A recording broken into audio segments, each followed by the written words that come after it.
Salmები თემოძვრასოსონელებო და მეგობრებო, ახლა მე მინდა თქვენ წარმოგიდგინოთ გაგრძელება ენოქის წიგნისა. ხო, სადაც შევჩერდი, იქიდან გავაგრძელებ. ორი ვიდეო დადებულია. კიდევ ორი ვიდეო გამოვა ალბათ. ხო, ძალიან ეს არ არის სრული წიგნი ენოქისა, უბრალოდ ახსნა, რომელსაც მე წავაწყდი ინტერნეტში. მას დავიწყოთ. როგორც მე თქვენ გითხარით, ნეფილიმები ამოწყვიტეს, ამოაწყვეტინეს ერთმანეთი და ნეფილიმების სულები დაბრიალობდნენ დედამიწაზე, მაგრამ მინდა შეგახსენოთ, რომ თურმე ყველა ნეფილიმები არ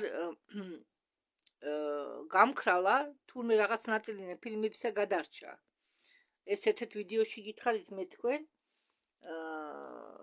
სადაც მოგიყევით თუ გონი პერესი ყვებოდა ამას, თუ რომელიღაც ინსაიდერი ყვებოდა, რომ იმ დარჩენილი ნეფილიმების განადგურებას აპირებენ.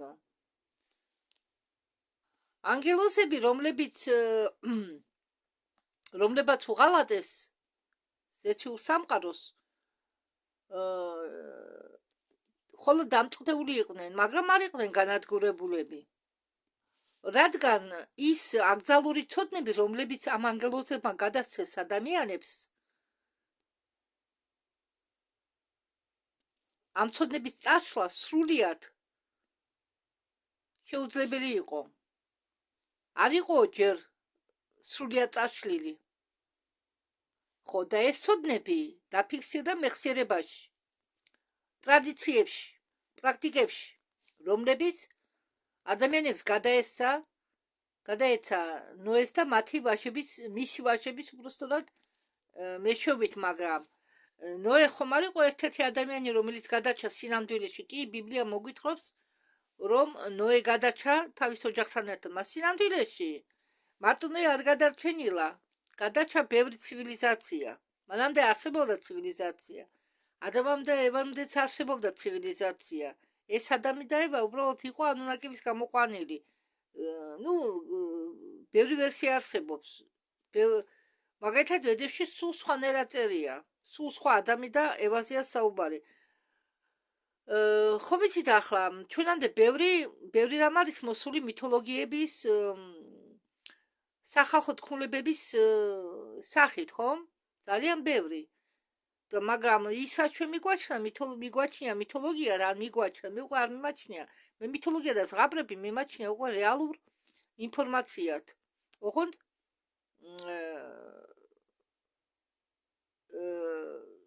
ჩვენამდე ეს ინფორმაცია მოიტანეს ამ ზღაპრების და მითოლოგიების სახით, რომ ინფორმაცია შეენახათ, არ დაკარგულიყო. წარღვნა კი დაუშვეს, მაგრამ წარღვნამ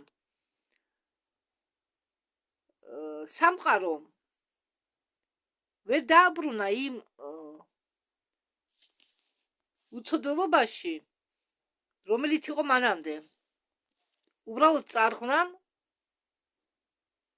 გაწმინდა ყველაზე ცუდი, თუ რამე არსებობდა. და მიცა კაცობრიობას შანსი თავიდან დაიწყო ყველაფერი და დაიწყო სულთა ფურცლიდან.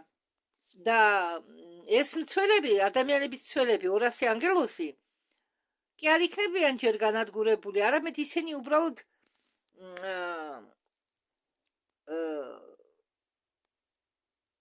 ამოქოლეს თავის ციხეებში, სანამ საერთო სასამართლოს დრო არ დადგებოდა.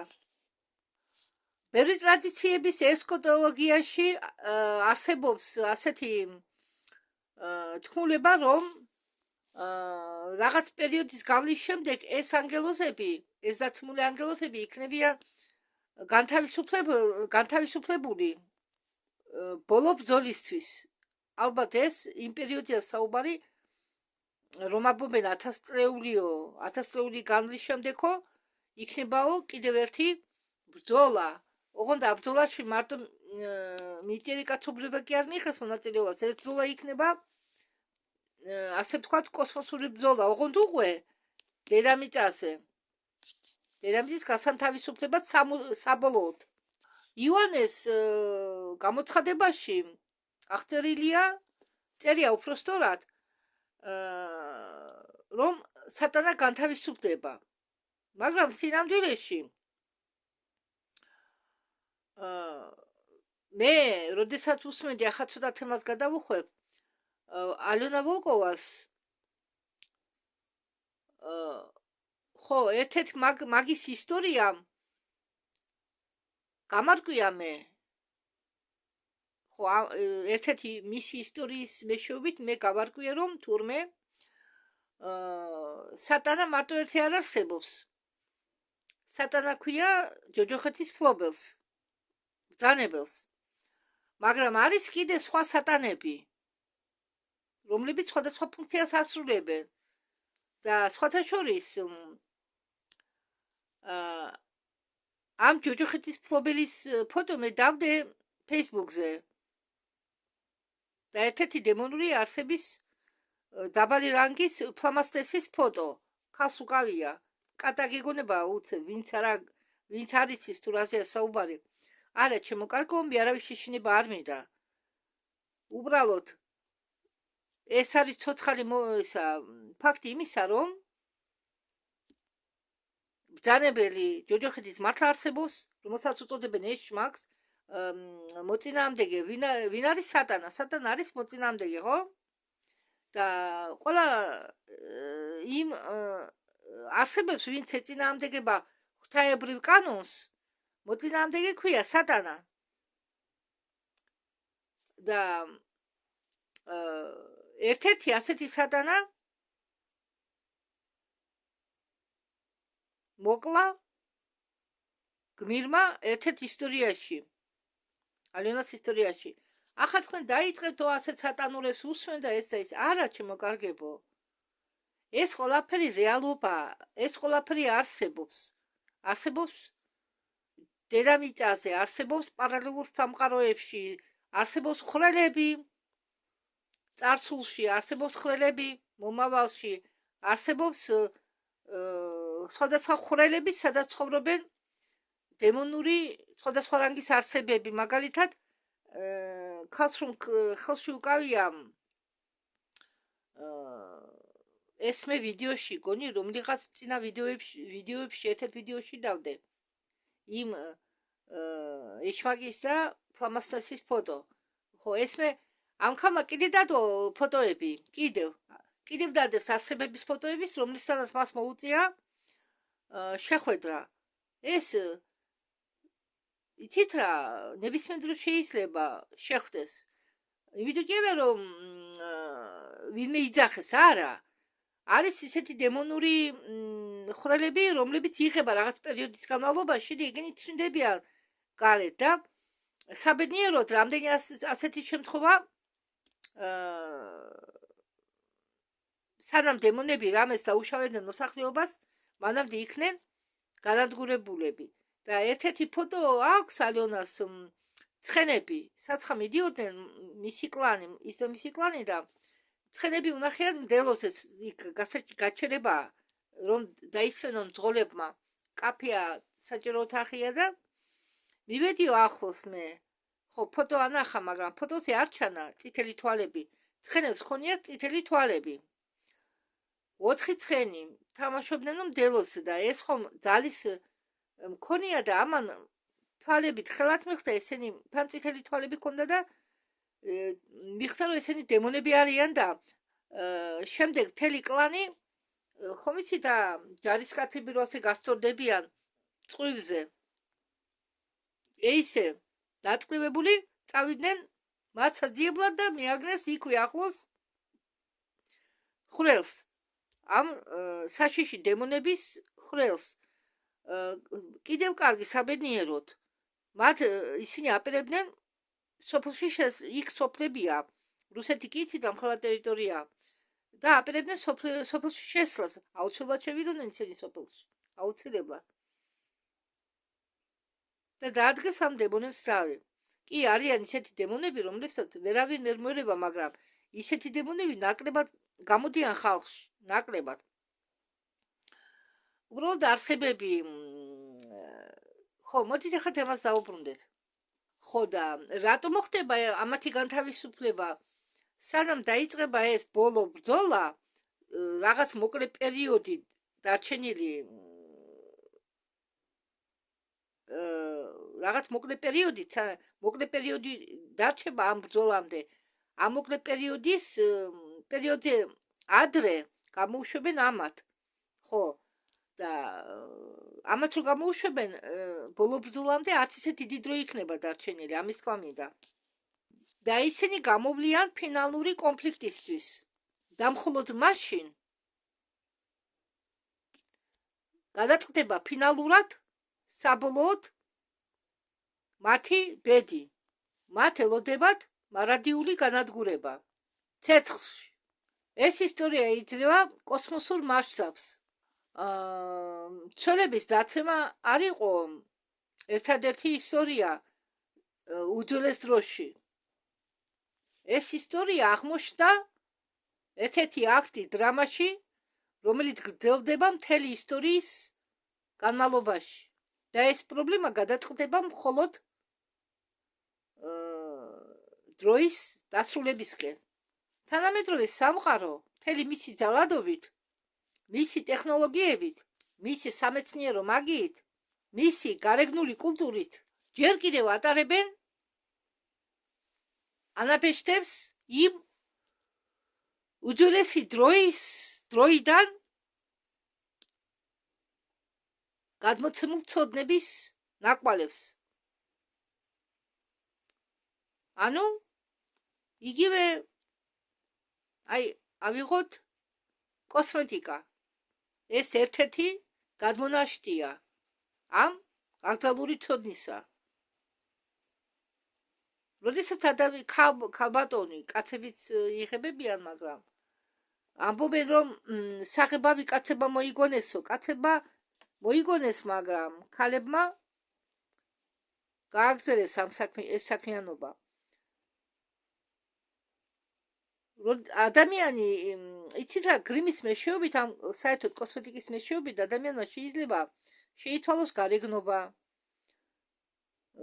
გახდეს სულ სხვა და მარტო კოსმეტიკაზე არ აქვს საუბარი. როდესაც ქალი, თუნდაც კაცი იყოს, ფიქრობს მხოლოდ გარეგნობაზე, ბევრი პლასტიკურ ოპერაციებს იკეთებს. აი ეს ადამიანები ცხოვრობენ თავიანთ სამყაროში, თავიანთ ხელოვნურად შექმნილ სამყაროში. რატომ და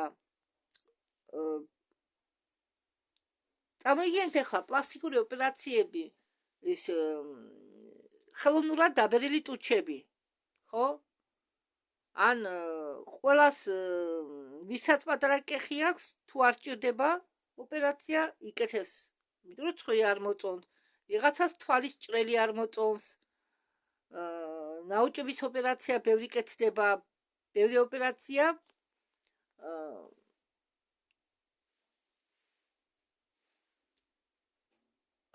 სრულდება სამწუხაროდ ცუდად და როდესაც ადამიანი გარეგნობას უფრო დიდ ნიშნულობას ყურადღებას აქცევს, აი ეს არის გადმონაშთი იმ აქტუალური ცოდვებისა.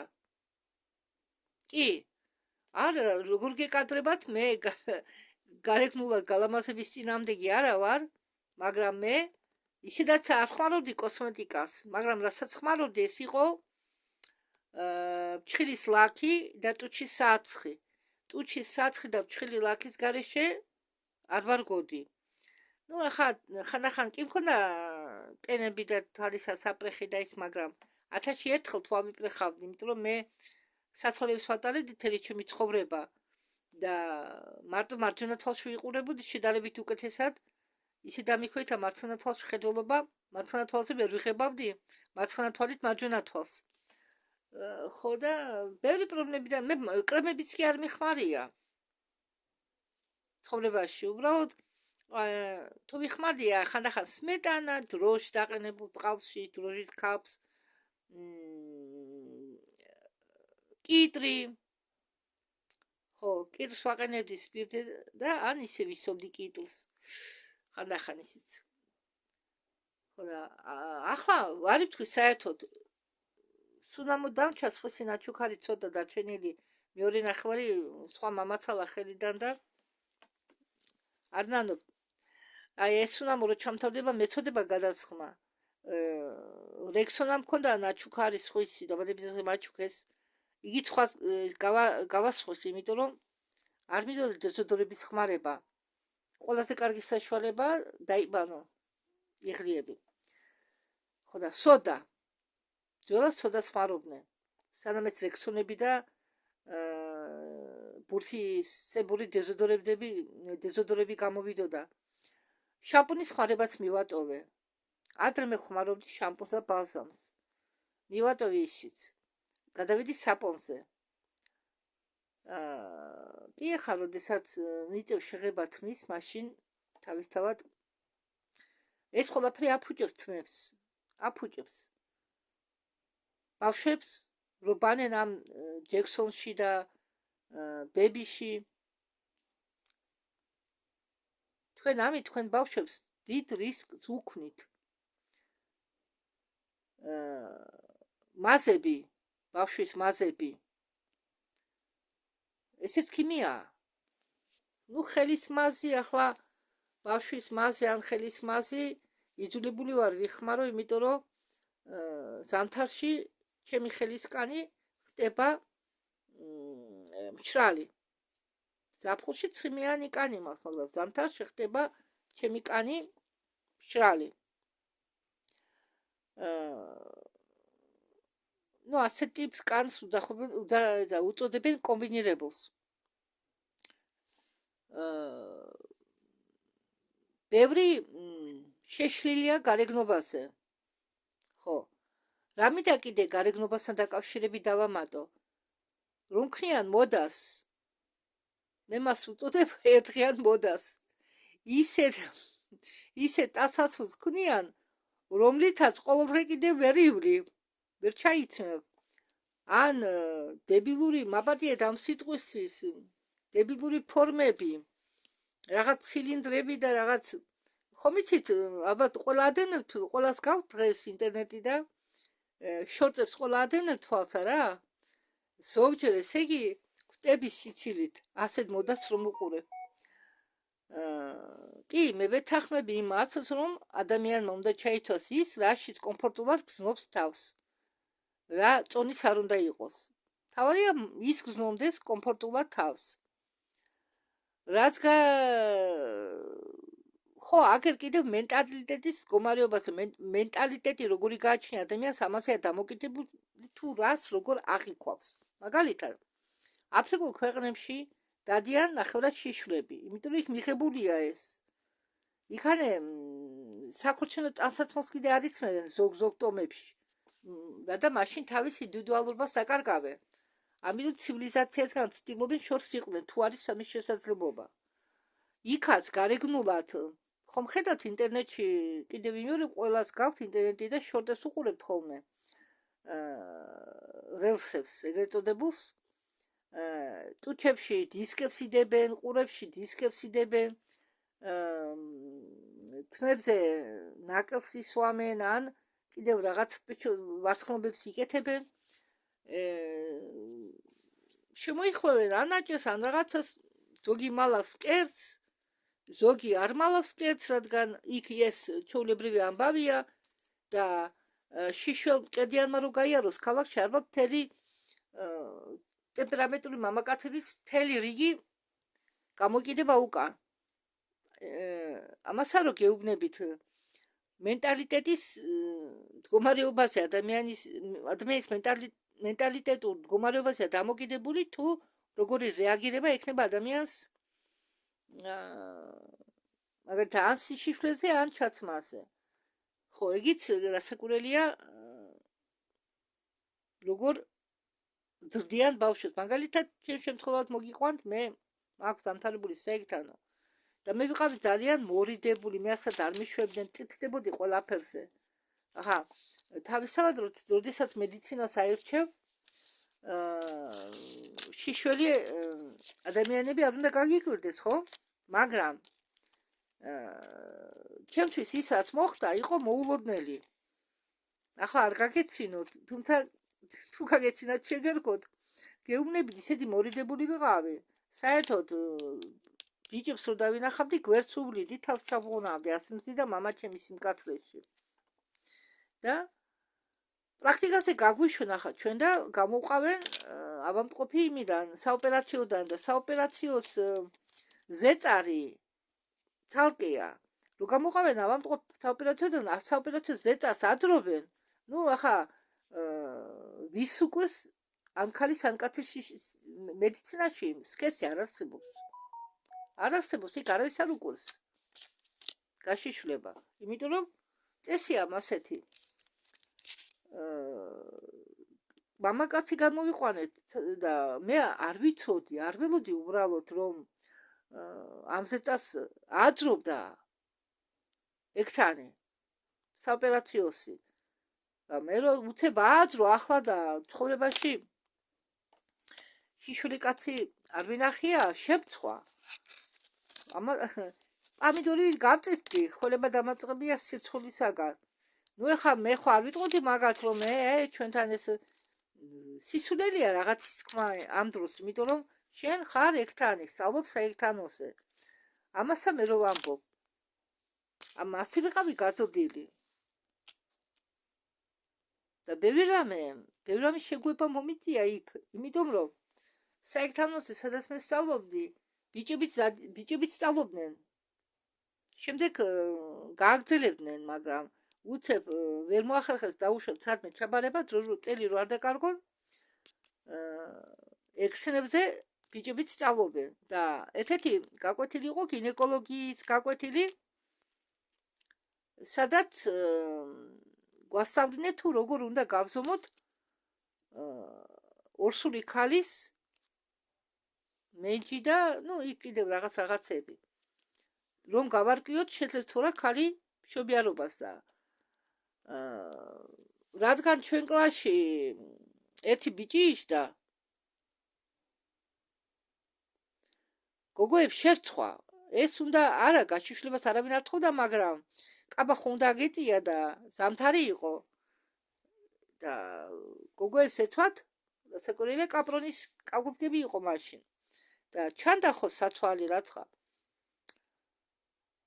და ის კი არა ერთი ჯგუფი საერთოდ ყველაზე ორიან დაუწერიათ პარალელურ ჯგუფში, იმიტომ რომ იქ მეტი ბიჭები იყო და შერცხათ გოგოებს და მარტო ქართულებში კი არა, რუსებშიც კი არის ეს დისკომფორტი.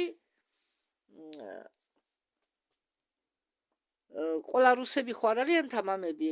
ადრე საერთოდ მეფის რუსეთში ეკრძალებოდა გოგოებს საერთოდ ქალბატონებს მეცნიერების მაღალი მათემატიკის მაგალითად შესწავლა. მათ ასწავლიდნენ არითმეტიკაც, რომ დახმარებოდათ რომ თოდნოდათ გამოკლება მიმატება და ეკონომიკა სახლის. და ამასა მე რო ვამბობ, ეს იმასია დამოკიდებული თუ ჩვენ სად ვიზრდებით, როგორ გზდიან, რას ხვტენიან აზრობრივად. ის კი არა, ხო ახლა ცოტა დრო გავჭიმე, არის ცივილიზაცია, განვითარებული ცივილიზაცია, რომელიც დადის ნაჭერ შემოხვეული. და როდესაც ჩვენ ცივილიზაციაში უწევთ მაგათ გადმოსვლა, რაღაც შეხვედრები აქვენ ჩასატარებელი და ან რაღაცა, კოსტუმ შარვალს იცმევენ და ფეხსაცმელს. და ჩვენ დაგვცინიან, ტანსაცმლი დადიანო. არა და განვითარებული ცივილიზაცია ფეხიშოლა დადიან და ნაჭერ შემოხვეული. მე არ ვამბობ იმ ტომებზე, რომლებიც ბინადრობენ დედამიწაზე, არა, მე ვამბობ განვითარებულ ცივილიზაციაზე. ხო. მაგალითად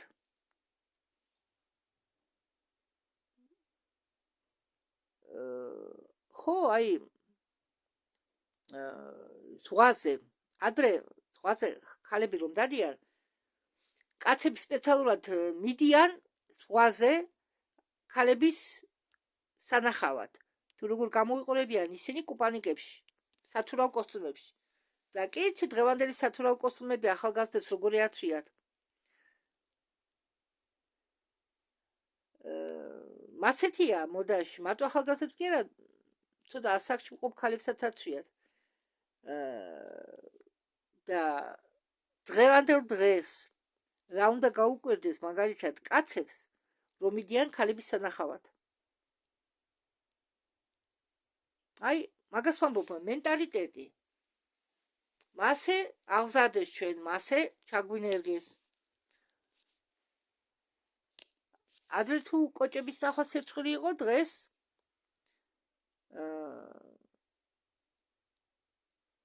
სპეციალურად უჩვენებენ ინტიმურ ადგილებს. კარგით, გავაგრძელოთ ახლა. დღევანდელი კაცობრიობა ჯერ კიდევ ისევ ცხოვრობს ამ დაცემული ანგელოზების ჭტილის ქვეშ. და ჯერ კიდევ ვიყენებთ იმ ინსტრუმენტებს ცოდნისა, რომელიც გადმოგცეს მათ ამ დაცემულმა ანგელოზებმა. ჩვენ ჯერ კიდევ ვერ ვძვით დემონებს, რომლებიც გაჩნდნენ ამ დაცემული ანგელოზების ცოდვების გამო. ყოველი ამ დაცემული ანგელოზების 20-იდან, ესე იგი ყოველი 20 ანგელოზი წარმოადგენდა ცალკე სფეროებს, ყოველი 20, 200 კი არა, 20, ყოველი 20 წარმოადგენდაო ამ აკრძალული ცოდნის სფეროს. წარმოადგენენ გარყვნი ხო, ასე სწორად ვამბობდი მე, გარყვნილობის ერთ-ერთ ფორმას. მათი სახელების ნიშნულობის მოძიება, მათი ამ სახელების ფუნქცია ხსნის კოსმოსურ შეთქმულებას, ღვთაებრივი წესრიგის წინააღმდეგ. დავიწყოთ აზაზელით, ვისი როლიც და ვისი მნიშვნელობაც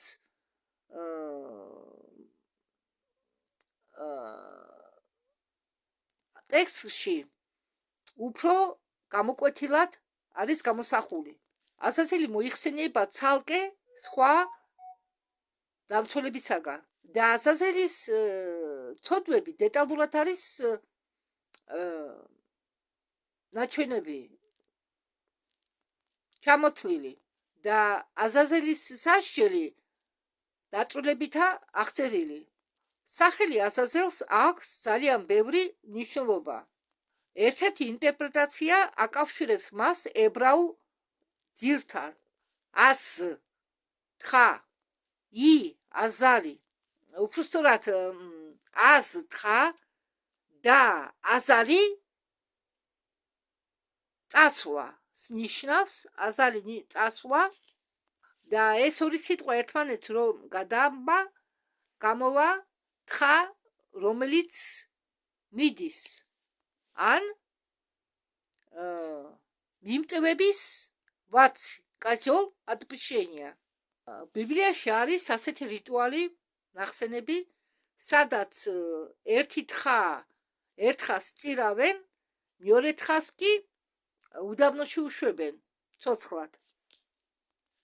აზაზელისთვის. და ენოქი ხსნის ამას, რომ ცოდვები ამ გაშვებული თხის სახით უბრუნდება მის წყაროს, ანუ აზაზელს. მეორე ეტიმოლოგია აკავშირებს აზაზელის სახელს და ხსნის მას ამგვარად.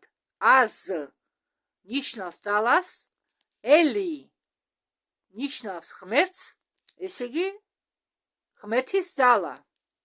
ან ძლიერი ღმერთის წინააღმდეგ. ეს ინტერპრეტაცია ხას უსვამს მის ბუნებას, უჩვენებს მის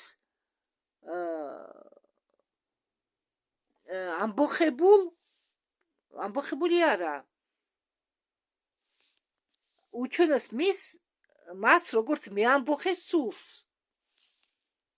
სხვადასხვა ტრადიციებში სახელი აზაზელი იღებს სხვადასხვა ფორმას. ასაელი ენოქის წიგნის ზოგ ვერსიაში, აზაელი სხვა ტექსტებში და ეს სახელი, აზაზელის სახელი გახდა დაცემული ანგელოზის სახელი. აკრძალული ხელოვნების მასწავლებელი. მით უმეტეს რომელიც დაკავშირებულია ომებთან და ცდუნებასთან. აზაზელის დანაშაულები იყო მრავლობითი და კატასტროფიული. მეტალურგია, რომელიც მან შეასწავლა ადამიანებს, კაცობრიობის საზოგადოებას ხელი შეუწყო ტრანსფორმირებაში თან შეუქცევადად. ამ დრომდე, სანამ აზაზელი და მისი ანგელოზები დაეცემოდნენ და ცოდნებს მიაცინდნენ კაცობრიობას, ხალხი ამზადებდნენ იარაღს ქვისგან, ხისგან, რკინის ხანჯლები, დანები და შუბები ხარისხობრივად იყო განვითარების უпростоრად ხარისხით იყვნენ სულ სხვა ბუნებისა. სულ სხვა მასალებისგან აკეთებდნენ ამას, ამიტომ ხარისხიც განირჩეოდა.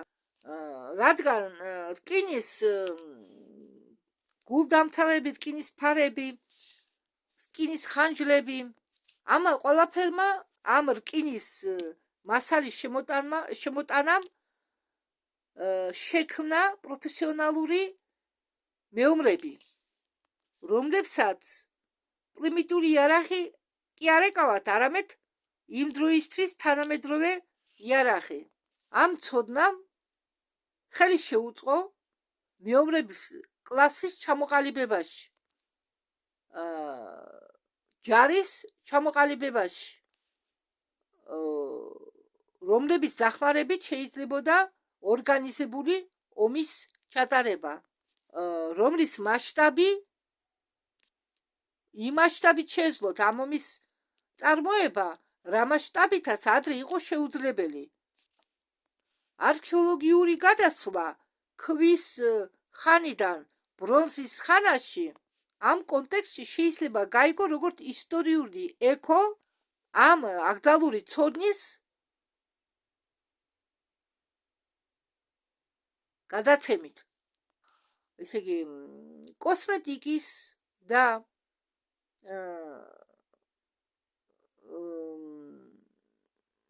სამკაულების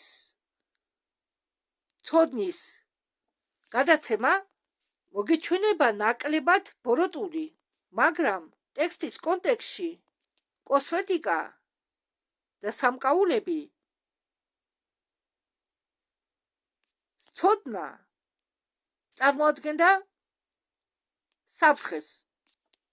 სახის მინერალებით მორთვა, სურმის მოხმარება თვალების შესაღებად, რთული სამკაულების შექმნა ძვირფასი მეტალებისგან და ქვებისაგან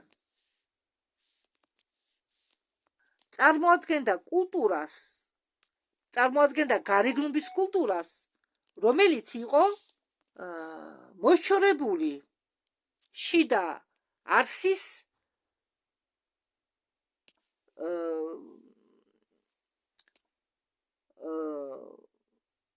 შიდა არსთან, იყო მოშორებული შიდა არსთან, ანუ სულთან, რადგან ის გარეგნობაზე ფიქრობდა, ესე იგი, და უკვე ნაკლებად ყურადღება ჰქონდა გადატანილი გარეგნობაზე და მის სულიერ სილამაზეზე, ადამიანი უკვე ფიქრობდა ნაკლებად. ეს იყო ნიღბების პერიოდის საწყისი. ადამიანი, რომელიც ხმარობდა, ხო, ეს კოსმეტიკა მალავს იმ ადამიანის სახეს, მალავს ადამიანის რეალურ ინდივიდუალობას. ხო, მე ვთქვი ამას წინათ, რომ შეიძლება ისე შეიცვალო გარეგნობა ამ კოსმეტიკის და გრიმის დახმარებით, რომ გახდები სულ სხვა ადამიანი. ქალები, რომლებსაც ასწავლეს ეს ხელოვნება, კოსმეტიკის მოხმარების და სამკაულების მოხმარების ხელოვნება, მიიღეს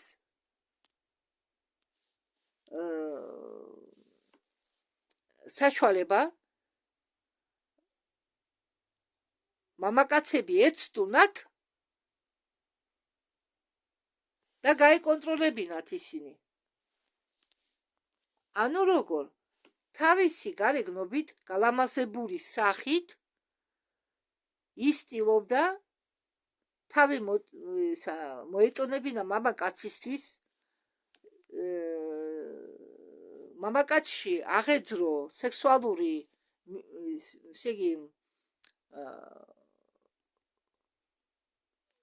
მოთხოვნილება მის მიმართ, ანუ ის ქმნიდა ილუზიას.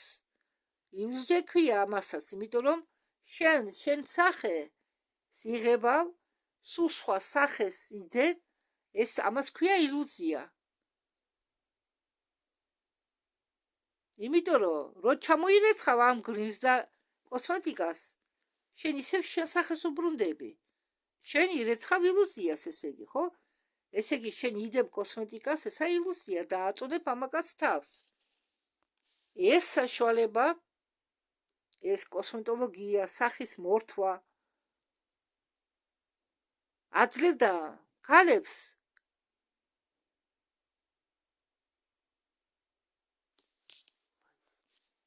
და ქალებს აძლევდა ძალა უფლებას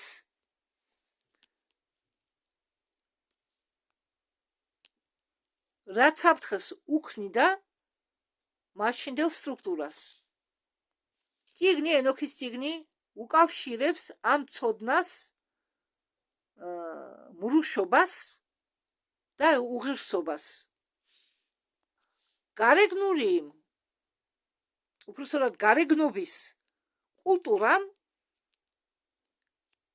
დაბადა სექსუალური გარყვნილობის კულტურა, სადაც ფიზიკური მიმზიდველობა გახდა ვალუტა, სექსუალობა კი გახდა ინსტრუმენტი. ამიტომ, ჩემო ძვირფასო ქალბატონებო, თუ ვინმე თქვენ გეტყვით, რა სექსუალურად გამოიყურებითო, ეს ჩათვალეთ შეურაცხყოფად. რატომ გეუბნებით ამათ? რამდენი წელია უკვე, მე რამდენი წლის უკანდელ ამბავს გეუბნებით. ერთხელ ქალბატონმა ვითომ კომპლიმენტი უთხრა მეორე ქალბატონს, რა სექსუალურად გამოიყურები.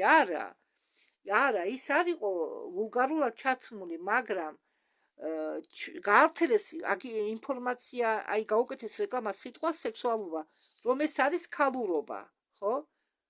ანუ რანერი ჩათვლით არ უნდა იყო, ესა ქალურობა, ესე იგი სექსუალობა. სინამდვილეში სექსუალურობა ეს არის შეურაცხყოფელი სიტყვა, არასდროს არ უთხრათ პატიოსან ქალს, რა სექსუალურად გამოიყურები. მე ვთვლი, რომ რა სექსუალურად გამოიყურები, უნდა მიმართო იმ ქალებს, რომლებიც ყრიან სხეულს ან რუშობენ. ამ შემთხვევაში ეს გამართლებულია. არასდროს არ უთხრათ ქალბატონებს ჩვეულებრივ დიასახლისებს, რა სექსუალურად გამოიყურები. თუ გინდათ კომპლიმენტის თქვა, მამაკაცებო ან ქალებო, უთხარით რა ლამაზად გამოიყურები, რა მშვენივრად გამოიყურები, მაგრამ არა სექსუალურად გამოიყურები. რადგან მორთულობა იგივე მოტყუებას უდრის. და ტყუილი მეაჩნია ცოდვა რა, ტყუილით ცოდვა. იგი შენ ატყუებ მამაკაცს, რომ შენ მასე გამოიყურები. არქანგელუსმა რაფაილმა მიიღო ბრძანება შეუკარი აზაზელს ხელები და ფეხები და დააგდე ის სიბნელეში. და ის ადგილი, სადაც არის დატყვევებული აზაზელი, ქვია დუდაელი. ეწოდება უпростоრად დუდაელი. ეს არის უდაბნო ადგილი, რომლის ზუსტი განლაგება არ არის ცნობილი. გააკეთეო უდაბნოში ხვრელი, ხო, ანუ შეიძლება აქ იგულისხმებოდეს ან ორმო, ან გამოქვაბული. და აზაზელი ჩააგდე იქ და დაფარე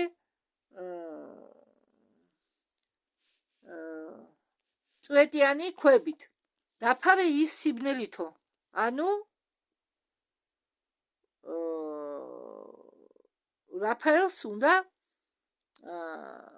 შეექმნა ისეთი სიტუაცია, რომ აზაზელს არ ქონოდა არანაირი სენსორული შეგრძნებები, არ უნდა მიეღო არანაირი, ასე ვთქვათ, ინფორმაცია კოსმოსიდან და დაფარა რაღაც საფარით სპეციალური, რომ გათიშულიყო, რომ კონტაქტი არ ქონოდა კოსმოსურ ძალებთან, კოსმოსურ ენერგიას, საერთოდ კოსმოსს მოწყვიტეს.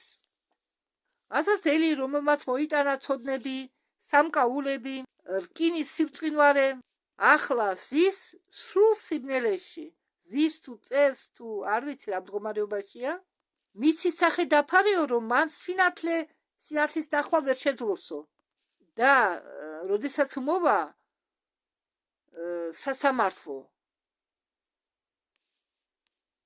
როდესაც მოვაო დიდი განკითხვის დღეო, ის ცეცხლში იქნებაო ჩაგდებული. ფიზიკური სიბნელე ასიმბოლიზირებს სულიერ სიბნელესაც, რადგან მას არ შეუძლია ნახოს ღვთაებრივი საწყისი. და იმას ნიშნავს, რომ ის უკვე ვერ შეძლებს იმ სამყაროს ადევნოს თვალი, რომელიც გაღწნა. დედამიწის კაცობრიობა იყო გარყვნილი იმ ცოდნის გამო, რომელიც მიაწვდაო მათ აზაზელმა, ამიტომ ყველა ცოდვები მიაწერე აზაზელს. სემი ლაზარე, შემდეგი ანგელოზი, მისი სახელი ნიშნავს ხედვას და უჩვენებს მის უმაღლეს მდგომარეობას. ძველი ტრადიციების მიხედვით სახელის მნიშვნელობის ცოდნა იძლეოდა ძალაუფლებას. ანგელოზები, რომლებაც იციან ღმერთის წმინდა სახელები, ფლობდნენ ღვთაებრივ საიდუმლოებების მიმართ ცვდომას.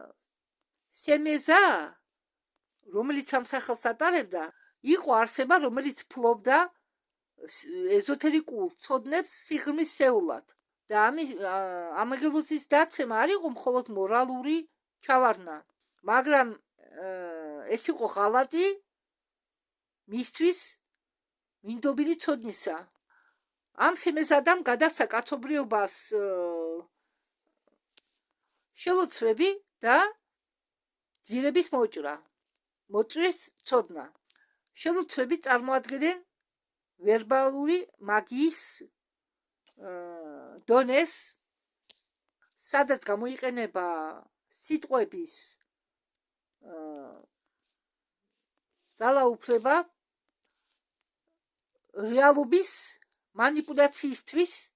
მაგიურ რიტუალებში სიტყვები არ წარმოადგენენ უბრალო რიტუალს, არ წარმოადგენენ უბრალო ნიშნულობას. ისინი ატარებენ თავისი ძალას მით უმეტეს, როდესაც სწორად ითქმევა, სწორად განმარტავენ, სწორი ინტონაციით, სწორ კონტექსტში.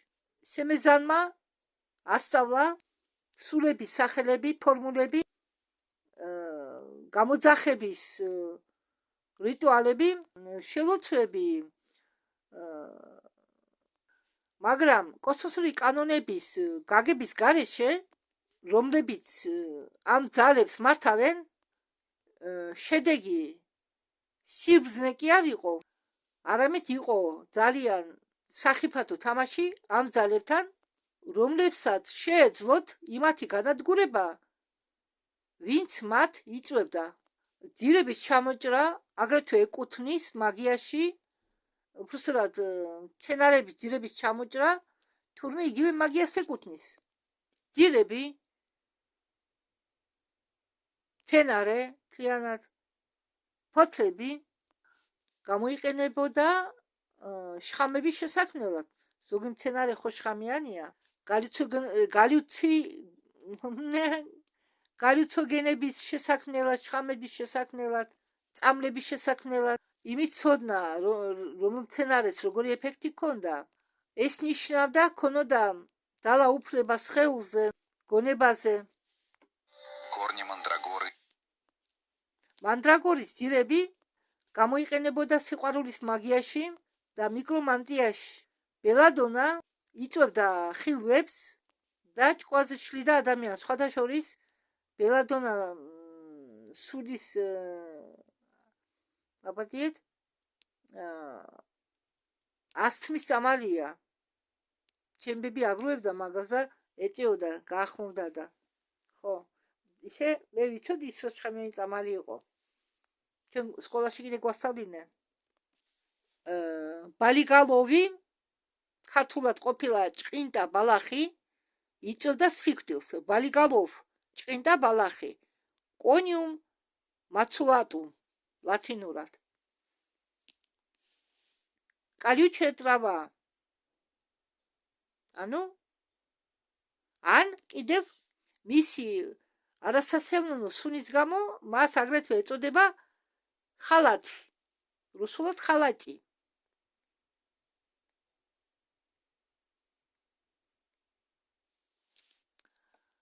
ეს ცოდნა კი, ამ ბალახების ცოდნა საშუალებას აძლევდა და ფარმაკოლოგიური ზემოქმედება მოეხდინა ადამიანზე.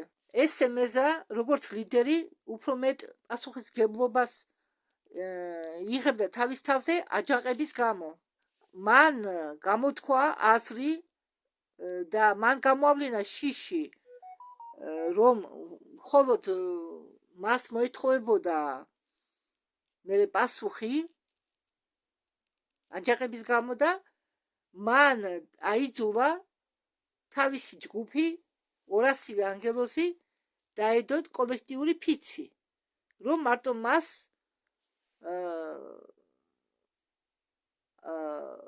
მასზე რომ შემდეგ მარტო მისთვის არ მოითხოვათ პასუხი და მხოლოდ ის არ დაესაჯათ.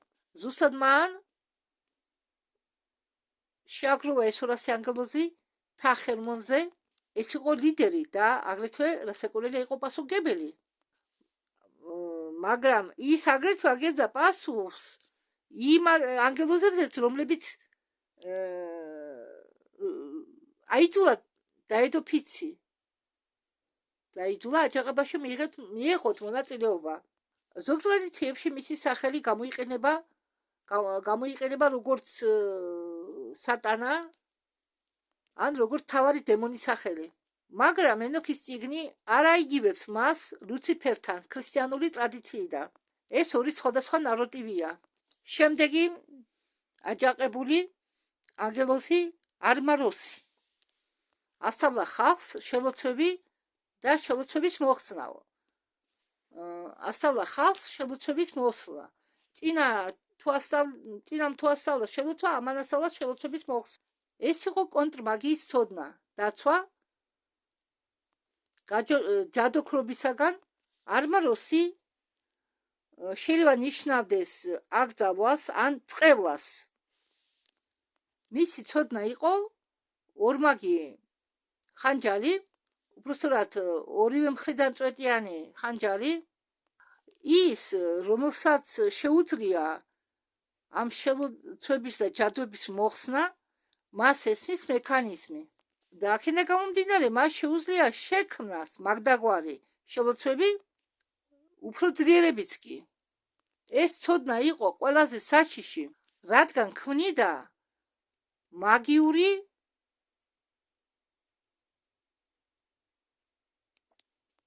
შეჯიბრის, უпростоრად მაგიური შეარაღების შეჯიბრს ქმნიდაო. რადგან თუ ერთმა იცის შელოცვა და ჯადოების გაკეთება და მეორე იცის თუ როგორ მოხსნას ეს შელოცვა და ჯადო, პირველ შეუძლია უფრო ძლიერი შელოცვა და ჯადო მოიფიქროს და ამეორემ შეუძლია უფრო ძლიერი ჯადოს მოსახსნელი მოიძებნიოს. მაგიური ომის ესკალაცია ხდება რეალური, რადგან ის საზოგადოება, რომლებშიც გავრცელებულია მაგია და კონტრმაგია, ხდება, ესე იგი, საზოგადოება, რომელსაც ჭირს პარანოია, რომელშიც ბევრი არაა დარწმუნებული იმაში, რომ მისი ფიქრები, მისი გრძნობები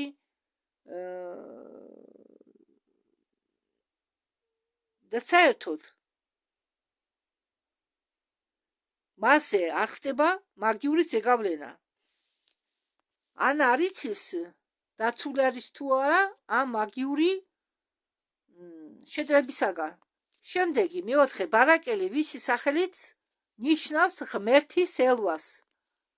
ხალხს ასწავლა ასტროლოგია, ვარსკვლავების თვალყური. ძველ დროში ასტროლოგია არ წარმოადგენდა მსუბუქ გართობას, როგორც დღეს არის. ის ჰოროსკოპი დღეს რომ ჰოროსკოპებს მისდევენ, მაშინ არ იყო მას, ეს იყო წმინდა მეცნიერება, რომელიც თავის თავში შეიცავდა კოსმოსური მოვლენების გაგებას და კოსმოსური მოვლენების ზეგავლენას მიწიერ მოვლენებზე. პლანეტების მოძრაობა, ვარსკვლავების მდგომარეობა, ვარსკვლავების განლაგება, მთვარის ფაზები, ეს ყველაფერი ითვლებოდა ღვთაებრივი ნების ანარეკლი ან კოსმოსურ ბედად.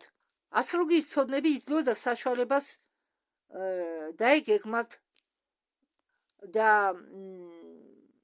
ურთიერთობაში შესულიყვნენ ზეთიურ პატერნებთან, რაც აძლევდა საშუალებას თავი აერიდათ არასასურველი პერიოდებისაგან და რასაკვირველი აქ საშიშროებაც იყო დამალული, თუ ვარსკვლავები მართავდა ადამიანურ ბედს, ესე იგი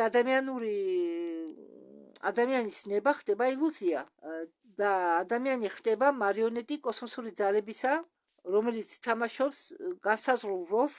ეს ფილოსოფია ფატალიზმისა, რომელიც აქრობს ადამიანში მორალურ პასუხისმგებლობას, თუ ჩემი მოქმედებაო განსაზღვრიაო პლანეტების განლაგებითო, როგორ შეიძლება მე ვიყო ცოდვილი. ასტროლოგია ამ კონტექსტში არამხოლოდ ცოდნა ხდება, არამხოლოდ ცოდნის მომტანია ამ კონტექსტში, არამედ ხდება ეგზისტენციალური ციხე და ახლა მე თქვენ აგიხსენთ, ახლა შევედი ინტერნეტში, რას ნიშნავს ეგზისტენციალიზმი. ეს არის ფილოსოფიური მიმართულება რომელიც გაჩნდა მე-20 საუკუნეში, რომელიც თავში აყენებს ადამიანური არსებობის უნიკალობას, თავისუფლებას და არჩევანს და პასუხისმგებლობას თავის საკუთარ თავზე ამ უაზრო სამყაროში და ამტკიცებს, რომ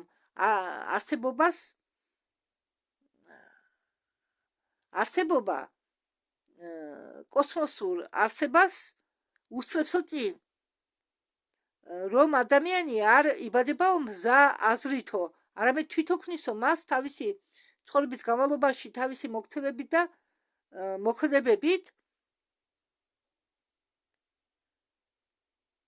რომ ადამიანი თავისუფალია თავის არჩევანში, მაგრამ ეს არჩევანი, ეს თავისუფლება აიძულებს ადამიანს სრული პასუხისმგებლობა აიგინოს თავის თავზე. და ისინი თვლიან, რომ ხო, აი ეს რას ნიშნავს კიდევ? არ არისო განსაზღვრული ადამიანური ბუნება, ადამიანი ჯერ არსებობსო, შემდეგ კი განსაზღვრასო თუ რა უნდა იქცესო. ისე ხო, ეს ამ ეგზისტენციალიზმში შედის აგრეთვე ხო, ვინც ამის მომხრეა, თვლის, რომ სამყარო არის უაზრო და ამის გაცნობიერება ბადებს ღელვარებას, შიშს და აბსურდის შეგრძნებას, რომ ადამიანის ამოცანა მიიღოს ეს და იცხოვროს გააგრძელოს ცხოვრება და არ ჩავარდეს ნიგრისში. ესე იგი, ცხოვრება გააგრძელოს ნიგრისის გარეშე.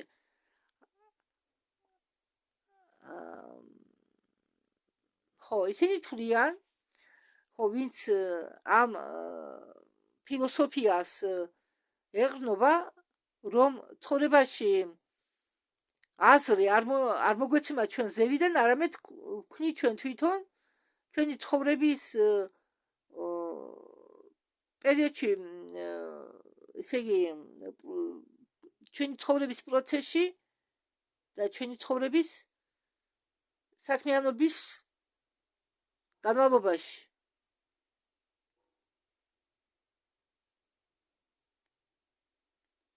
ეგზისტენციალიზმმა მოახდინა უდიდესი გავლენა ლიტერატურაზე, ხელოვნებაზე, იგივე კინოში, თეატრში და ფსიქოლოგიაზე. არის ხო? მოკლედ რომ ვთქვათ, ეგზისტენციალიზმი ეს არის ინდივიდუალური ფილოსოფია, რომლის გაგებით ადამიანები ფლობენ თავისუფალი ნებით და თვითონ ქმნიან თავის ბედს.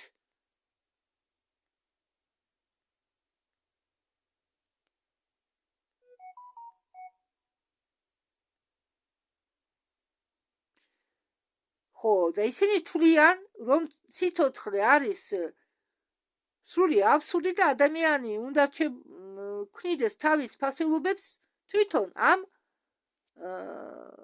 სამყაროში.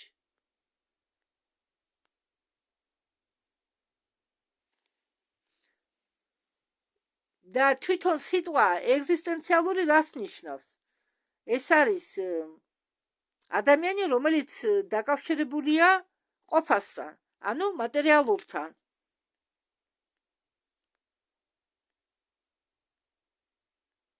და ამ ეგზისტენციალიზმის ფუძეში იყო ჩადებული ცხოვრების აზრის პრობლემები, ადამიანური ცნობიერების პრობლემები დროში და სივრცეში, სიმარტოვე, თავისუფლება, რომელსაც თან მოსდევს პასუხისმგებლობა და ბოლოს სიკვდილის მნიშვნელობა. უცნაურია, ხო? და ეს ეგზისტენციალიზმი დაარსა 1931 წელს კარლ იასპერსმა.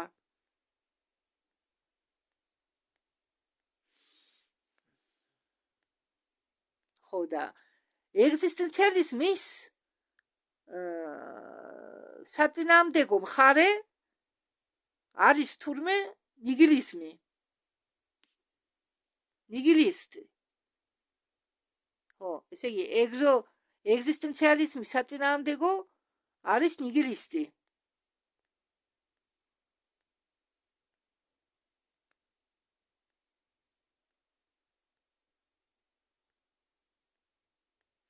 მართლა აბსურდია. კარგი, მოდი დაუბრუნდეთ. შემდეგი ანგელოზი კოკა ბერი.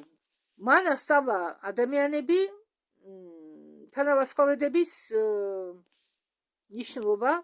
ეს იყო დაკავშირებული ბარაკელის ასტროლოგიასთან, მაგრამ ფოკუსს აკეთებდა თანავარსკვლავედებზე, როგორც სიმბოლებზე, რომლებიც ატარებდნენ სპეციფიკურ მესიჯებს.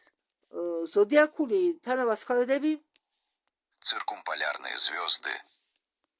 ცირკუმპოლარული ვარსკვლავები, სპეციფიკური ვარსკვლავური დაჯგუფების სეზონური გამოჩენა, ამას ყველაფერს ჰქონდა ინტერპრეტაცია კოსმოსური ენისა.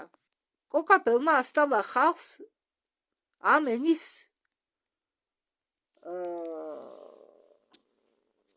გაგება.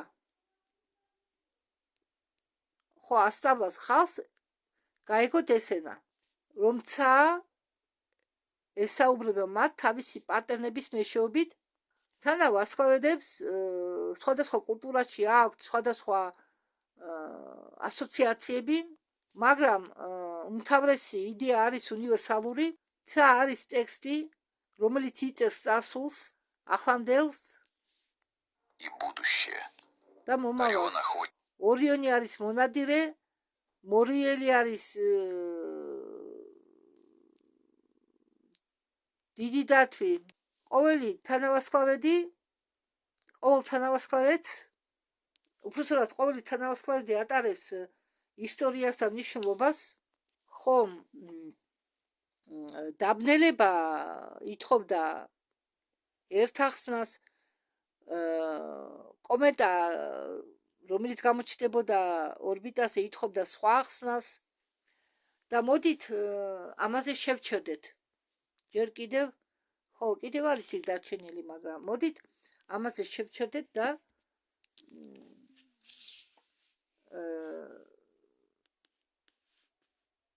დროებით. დიდი მადლობა ყურადღებისთვის.